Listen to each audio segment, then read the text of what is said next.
तो अति पिछड़ी जाति के लोग कश्यप, पाल, सैनी, कुम्हार, नाई, जोगी, तेली, गडरिया, विश्वकर्मा, ये जाति हैं।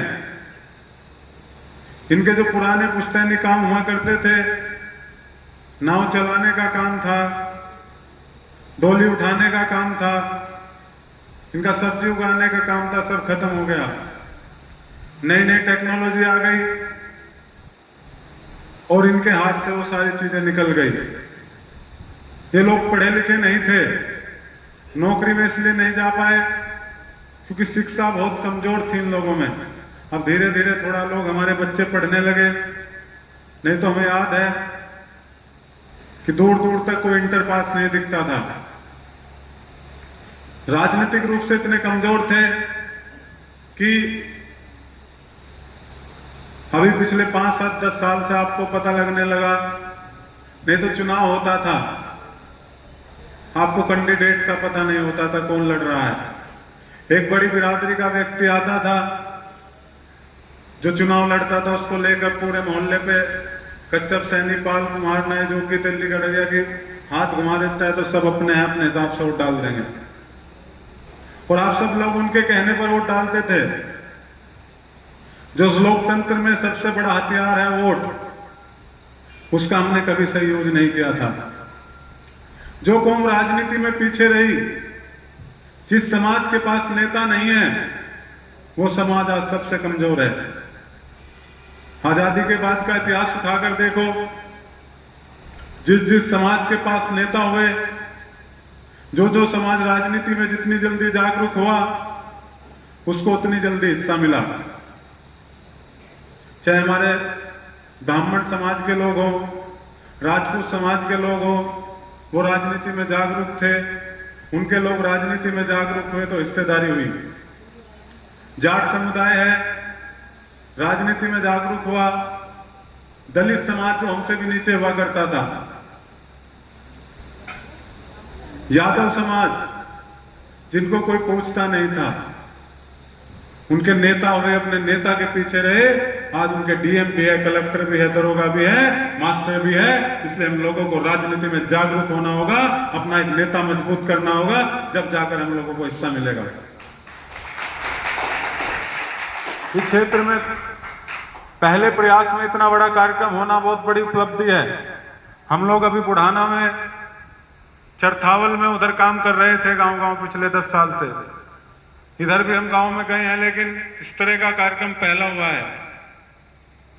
तो हम लोगों को राजनीति के प्रति जागरूक होना पड़ेगा, राजनीति में अपना स्थान बनाना पड़ेगा, क्योंकि कानून जो बनते हैं वो संसद में, लोकसभा, विधानसभा में बनते हैं। जब आपका आदमी वहां होगा तब आपके बच्चों के लिए कानून बनेंगे, आपके बच्चों के लिए हिस्सा लिखा जाएगा। तो हम लोगों को एक ऐसा मजबूत नेता बनाना चाहिए। आज यादवों के पास, जब यादवों के पास नेता नहीं था तो उसको साटा पाटा कहा जाता था कि 60 साल में बुद्धि खुलती है। गाय भैंस चराने वाला समाज, उनमें एक नेता मुलायम सिंह यादव आए और मुलायम सिंह को उन्होंने अपना नेता माना, तो आज अखिलेश यादव उनके नेता है। आज सभी यादव अच्छी अच्छी जगह हैं और यादव बहुत तेजी के साथ तरक्की की है। कांसी राम को अपना नेता माना, मायावती को अपना नेता माना, चमार भाइयों ने। आज उनको मतलब नहीं होता कि उनका कैंडिडेट कौन है, उनको मतलब नहीं होता है जीतेगा या हारेगा, उनको कोई चीज का मतलब नहीं होता। उनको अपनी नेता मायावती दिखती है, जहां मायावती होती है वहीं चमार समाज होता है कि नहीं होता है। तो जब हर लोग अपने नेता के साथ है और हमारी आबादी इतनी है, आप किसी विधानसभा में चले जाओ, किसी लोकसभा में चले जाओ, किसी गांव में चले जाओ, किसी कस्बे में चले जाओ, अगर हिंदुओं में सबसे ज्यादा आबादी है तो कश्यप, पाल, प्रजापति, सैनी, कुम्हार, नाई, जोगी, तेली, गडरिया की है। अगर ये सब लोग एक होकर अपना जागरूक हो जाए तो इन्हीं का मुख्यमंत्री होगा, इन्हीं का सांसद विधायक होगा और इनके बच्चों के लिए भी कानून बनेंगे। तो ये जागरूक हम लोग आपको करने आए हैं। आप लोगों को जागना होगा। जो आपके हिस्से पर ये लुटेरे लूट रहे हैं, जो आपका हिस्सा खा जा रहा है, आप मात्र 300 रुपए की मजदूरी कर रहे हो और उनका बच्चा हवाई जहाज में घूमता है, वो किसका पैसा है? वो किसका हिस्सा है? जिसकी जितनी आबादी उसकी इतनी हिस्सेदारी होनी चाहिए कि नहीं होनी चाहिए? भाई जिसकी जितनी आबादी है उसको उतना हिस्सा मिलना चाहिए। हम भारतीय जनता पार्टी में हैं, चुनाव से पहले भारतीय जनता पार्टी में आए, लेकिन हमारे लिए सबसे पहले कश्यप समाज और अति पिछड़ा समाज है। सबसे पहले हम समाज की लड़ाई लड़ेंगे, पार्टी बाद में है। हमारी पार्टी में भी यही लड़ाई है, पहले भी यही लड़ाई थी कि पिछड़ी जाति का आरक्षण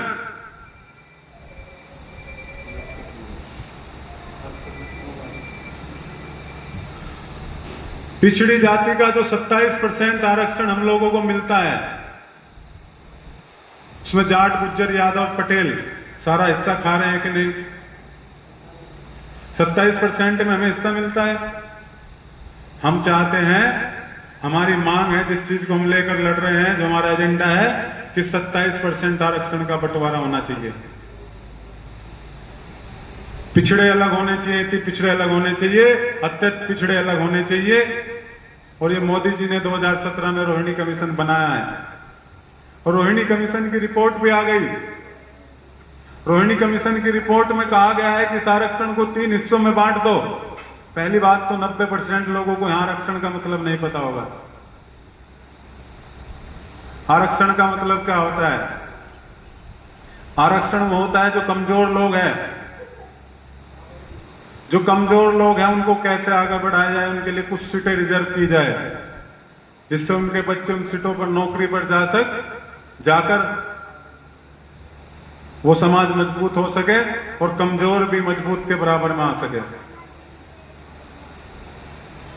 तो ये आरक्षण की व्यवस्था हम चाहते हैं कि इस आरक्षण का बंटवारा हो, 3 हिस्सों में आरक्षण बटे, लेकिन उसके लिए लंबी लड़ाई लड़नी पड़ेगी। आपको जागरूक होना पड़ेगा, आपको एक नेता की बात को मानना पड़ेगा। अभी तक हम वोट देते आ रहे हैं लेकिन कोई सुन नहीं रहा, तो हम